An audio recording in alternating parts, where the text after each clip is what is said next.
Seigneur, c'est toujours dans le cadre de pouvoir partager la parole de Dieu, car la parole est l'unique chose qui peut nous donner la vie éternelle.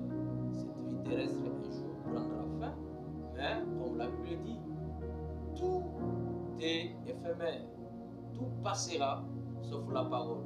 La parole c'est Jésus-Christ. Voilà pourquoi nous voulons encore une fois de plus amener Jésus-Christ dans votre vie, amener Jésus-Christ dans votre maison, afin que la vie y demeure. Nous voulons aujourd'hui partager quelque chose de très important que nous allons dire dans le livre de Genèse chapitre 3, versets 2 à 3.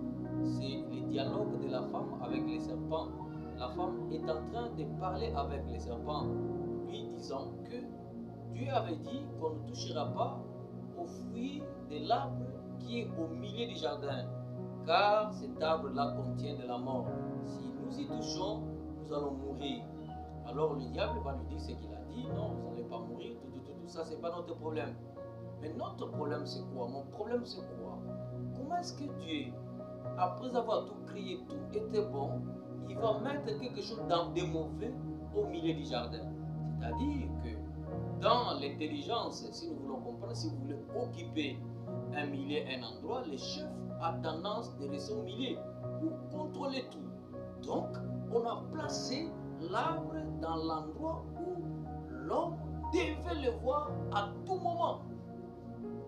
Et comment est-ce que l'homme, Dieu plutôt, va placer un arbre dans lequel il y a la mort, dans les lieux où il y avait la personne qui lui aimait plus que toutes les créatures? Était-il en train de tenter l'homme? Parce que nous, avec l'amour que nous avons envers nos enfants, si nous constatons que cette chose est dangereuse, nous les mettons loin des enfants. Et d'ailleurs, on écrit hors de portée des enfants dans des produits qui sont dangereux pour les enfants. Mais Dieu va placer cet arbre qui contenait la mort au milieu du jardin. Était-il en train de tenter l'homme, alors que lui aimait sincèrement l'homme? Parce que dans Dieu, il n'y a que la sincérité. Dans Dieu, il n'y a pas le fraude, il n'y a pas le mal. Mais comment est-ce qu'il va mettre cet arbre-là au milieu du jardin, alors qu'ils savaient bien que cet arbre contient la mort? Bien-aimés dans le Seigneur, nous voulons leur parler de l'amour. Dieu, c'est le véritable homme. Voilà pourquoi on appelle Jésus fils de l'homme. Il est le véritable homme. Car la Bible dit même que l'homme a été créé à son image. Donc le véritable, c'est lui. Parce que nous, dans notre fort intérieur, nous avons aussi besoin que les gens nous aiment, que les gens parlent du bien de nous. Mais même Dieu aussi a besoin de constater que nous l'aimons aussi. Or, l'amour consiste à ne pas faire ou penser à faire du mal à celui qu'on aime. Donc, Dieu a voulu voir si vraiment l'homme de son côté avait aussi de l'amour par rapport à Dieu. Parce que si Dieu avait de l'amour, si l'homme avait de l'amour par rapport à Dieu, il n'allait pas toucher à cet arbre-là, car en le touchant, il allait faire du mal à Dieu. Bien-aimés dans le Seigneur, la notion de l'amour est tellement grande que vous ne pouvez pas comprendre, parce que c'est l'amour qui est même la nature de Dieu qui fait que finalement nous puissions même accéder à la vie éternelle.